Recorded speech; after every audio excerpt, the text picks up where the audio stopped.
అల్పపీడనం రుతుపవనాల ప్రభావంతో ఏపీలో భారీ వర్షాలు కురుస్తున్నాయి.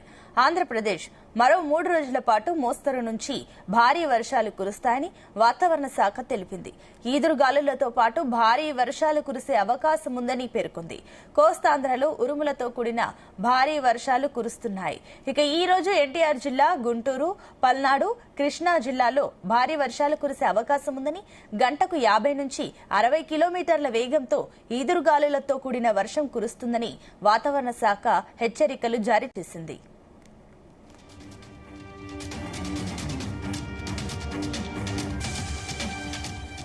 మరోవైపు మే 27వ తేదీన పశ్చిమ మధ్య బంగాళాఖాతం, దానికి ఆనుకుని ఉన్న ఉత్తర బంగాళాఖాతం ప్రాంతంలో మరో అల్పపీడనం ఏర్పడే అవకాశం ఉందని వాతావరణ శాఖ అంచనా వేసింది.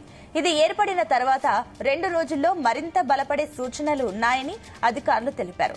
దీని ప్రభావంతో కోస్తాంధ్ర, యానం ప్రాంతాల్లో మే 26, 27 తేదీల్లో అక్కడక్కడ భారీ వర్షాలు కురిసే అవకాశం ఉందని పేర్కొన్నారు. రాయలసీమలో కూడా తేలికపాటి నుంచి మోస్తరు వర్షాలు, ఉరుములతో కూడిన జల్లులు, గంటకు 30 నుంచి 50 కిలోమీటర్ల వేగంతో గాలులు వీస్తాయని అంచనా వేశారు.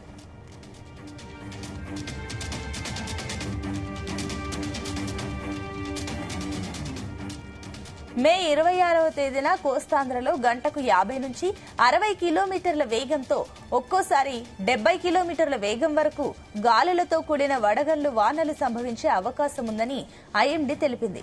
ఇక నైరుతి రుతుపవనాలు రానున్న 2-3 రోజుల్లో కేరళ తీరాన్ని తాకేందుకు పరిస్థితులు అనుకూలంగా మారుతున్నాయని, ఆ తర్వాత దేశంలోని దక్షిణ ప్రాంతాల్లోకి ప్రవేశిస్తాయని వాతావరణ శాఖ తెలిపింది.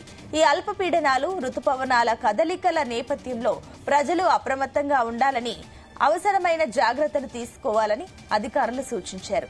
ఇదే సమయం దక్షిణ అరేబియా సముద్రంలో మరో అల్పపీడనం ఏర్పడింది. సాయంత్రానికి వాయుగుండంగా బలహీనపడి ఏపీలో భారీ వర్షాలు కురిసే అవకాశం ఉంది.